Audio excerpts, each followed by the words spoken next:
أعوذ بالله من الشيطان الرجيم. بسم الله الرحمن الرحيم. ولقد يسرنا القرآن للذكر فهل من مدكر.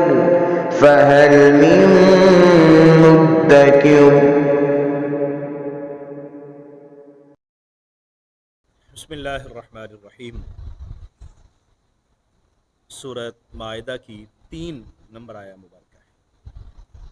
اعوذ باللہ من الشیطان الرجیم. بسم اللہ الرحمن الرحیم.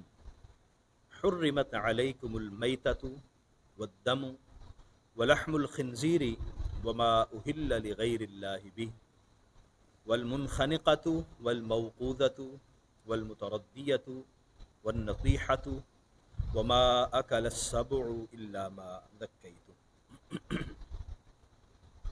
اس آیہ مقدسہ میں اللہ تبارک و تعالی نے جن چیزوں کا کھانا حرام ہے ان کا بیان فرمایا، اور اس کے علاوہ اس آیہ مبارکہ کا حصہ ایک بہت عظیم الشان اللہ کا فضل اور کرم،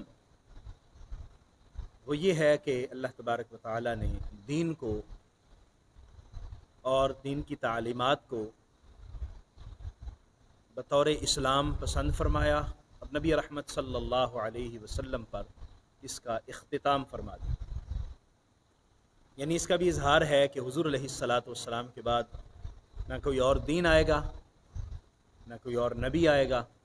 دین بھی مکمل ہو گیا، دین کی تعلیمات بھی پایہ تکمیل کو پہنچی، اور اللہ تبارک و تعالی نے دین اسلام کو پسندیدہ دین قرار دیا، اور وہ لوگ جو اللہ کی رضا چاہتے ہیں ان کے لیے اس کی اتباع اور پیروی کو لازم قرار دے دیا. حرمت علیکم المیتۃ، تمہارے لیے مردار کو حرام قرار دے دیا گیا. جو جانور مر جائے اس کا کھانا حرام قرار دے دیا گیا. والدم، اسی طرح خون حرام قرار دے دیا.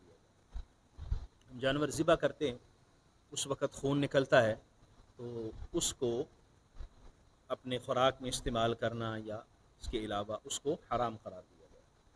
ولحم الخنزیر، اور خنزیر کے گوشت کو حرام قرار دیا گیا. وما اہل لغیر اللہ بہ، اور جن جانوروں کو غیر اللہ کا نام لے کر ذبح کیا جائے. اس وقت رواج تھا کہ لوگ اپنے بتوں کے لیے جانور ذبح کرتے، کوئی لات، کوئی عزا، کوئی منات. تو فرمایا کہ وہ جانور جو کسی بت کا نام لے کر ذبح کیا گیا ہوگا یا کسی کا بھی، وہ حرام ہے، اس کا کھانا جائز نہیں. والمنخنقۃ، اور وہ جانور جس کا گلا گھونٹ گئے، مر گیا. والموقوذۃ، کوئی چوٹ لگی، کسی نے مارا، لاٹھی وغیرہ کوئی ضرب لگائی اور وہ اس ضرب لگنے سے مر گیا، اس کا بھی کھانا درست نہیں.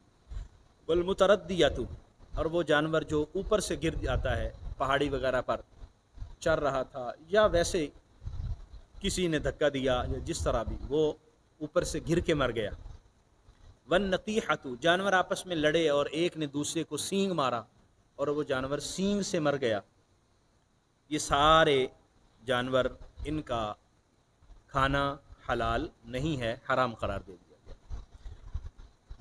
وما اکل السبع، اور وہ جس کو درندوں نے کھا لیا، جس جانور کو درندوں نے کھا لیا ہو اس کا بھی کھانا جائز نہیں. الا ما ذکیتم، مگر یہ کہ تم ان کو ذبح کر لو.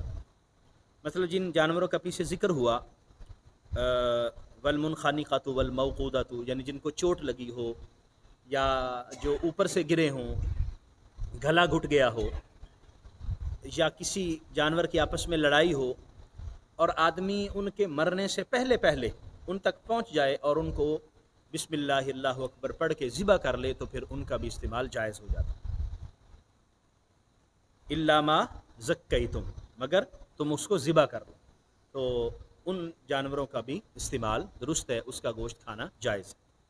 وما ذبح علی النصب، اور وہ جانور جو نصب کردہ بتوں پر ذبح کیے گئے ہیں، یہ عرب جو ہے وہ مختلف خانہ کعبہ کے اندر بھی اس طرح کرتے ہیں، اور اپنے علاقوں کے اندر اپنے بتوں کے پاس لا کر جانور ذبح کرتے ہیں، اور ان کی قرب کے لیے اور ان کے رضا کے لیے ذبح کرتے تھے۔ فرمایا کہ وہ جانور بھی حرام ہے، ان کا کھانا بھی جائز نہیں ہے۔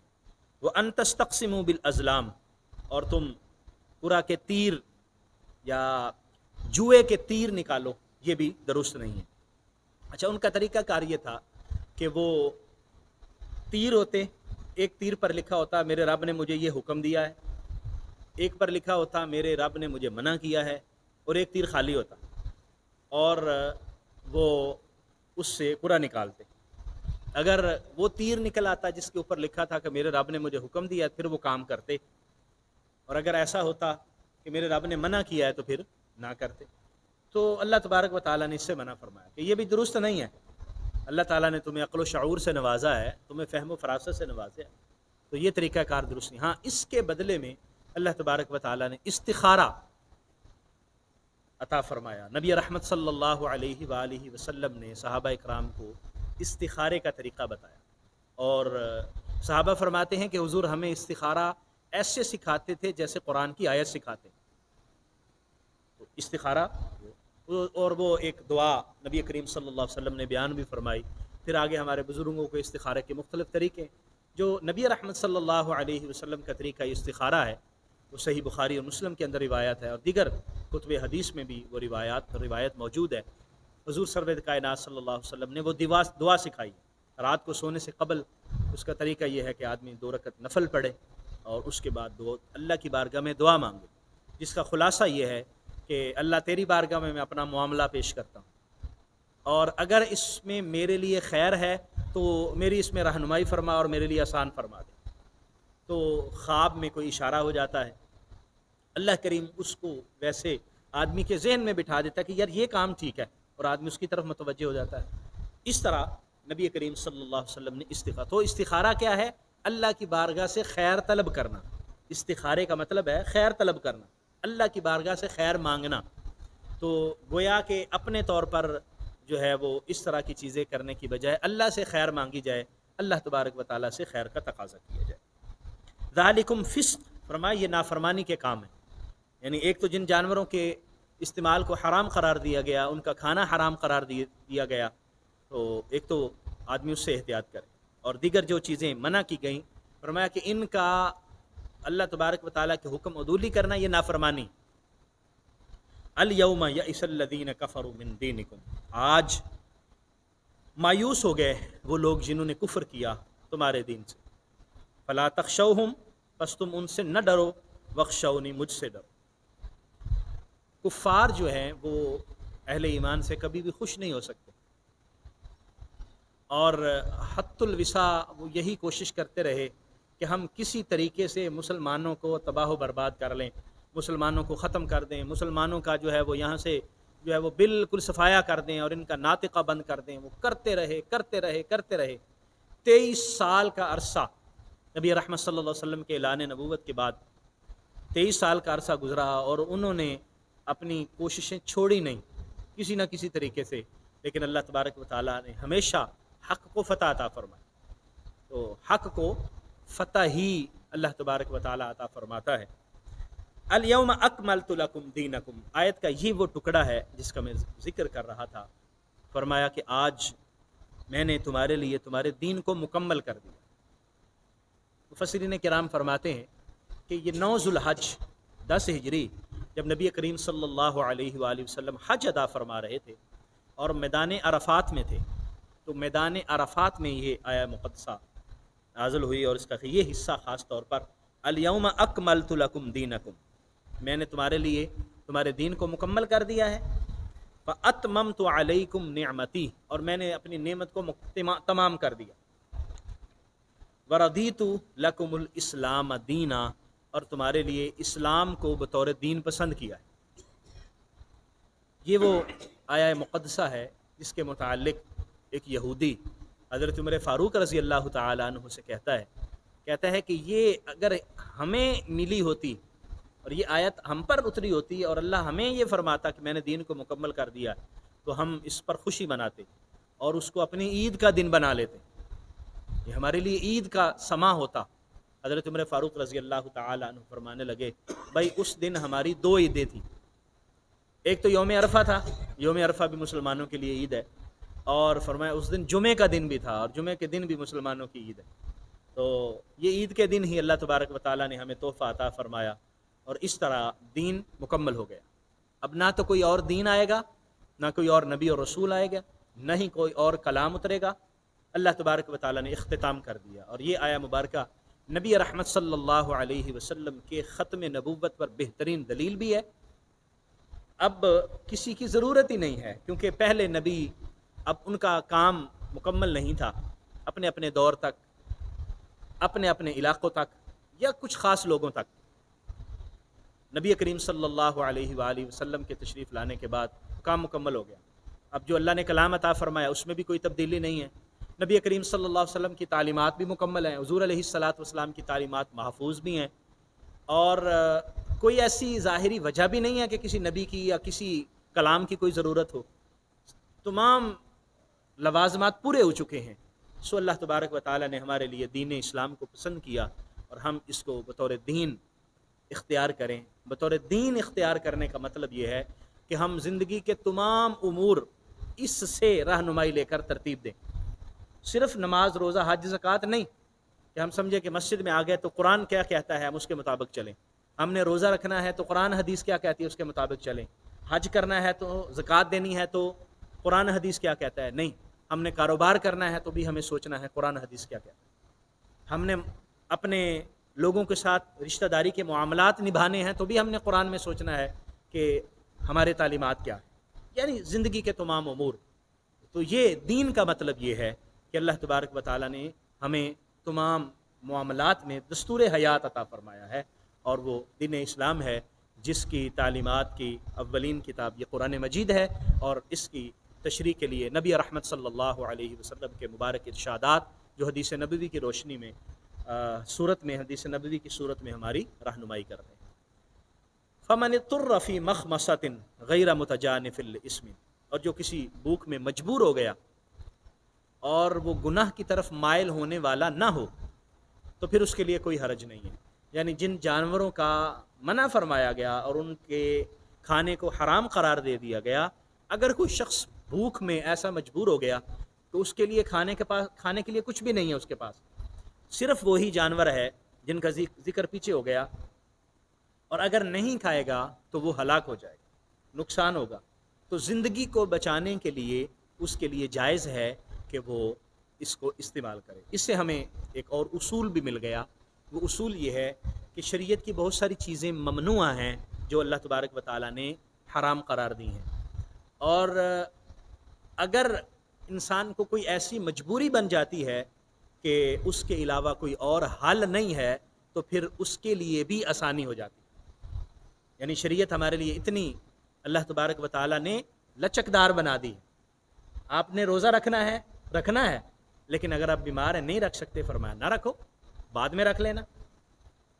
اچھا بعد میں بھی نہیں رکھ سکتے، نہ رکھو، اس کا فدیہ ادا کر دو۔ آدمی غریب آدمی ہے، فدیہ بھی نہیں ادا کر سکتا، پھر اللہ نے وہ بھی معاف کر دیا۔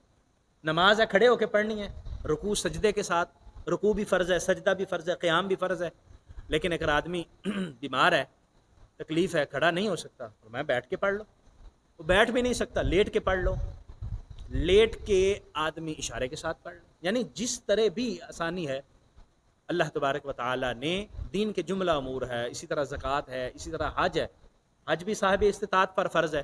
یہ نہیں کہا کہ ہر بندے نے لازمی حج کرنا، چاہے قرض اٹھائے چاہے جو مرضی کرے، نہیں، صاحب استطاعت ہے۔ یعنی اللہ تبارک و تعالیٰ نے ہمارے لیے جملہ جو امور ہیں ان میں آسانیاں رکھی ہیں۔ اسی طرح شریعت کے دیگر معاملات ہیں، اس میں ہمارے لیے بہت ساری، یعنی یہ ایک اصول ہمارے پاس آ گیا کہ جو چیزیں حرام قرار دی گئی ہیں، انسان انتہائی مجبوری کی حالت میں اگر کوئی اور رستہ نہیں ہے تو اللہ تبارک و تعالیٰ وہاں بھی نرمی عطا فرماتا ہے، اور آدمی کسی اہل علم سے مشورہ کر کے، اہل علم سے رہنمائی لے کر آدمی اس کو استعمال کر سکتا ہے۔ فإن اللہ غفور الرحیم، بے شک اللہ تبارک و تعالیٰ بخشنے والا ہے اور رحم فرمانے والا ہے۔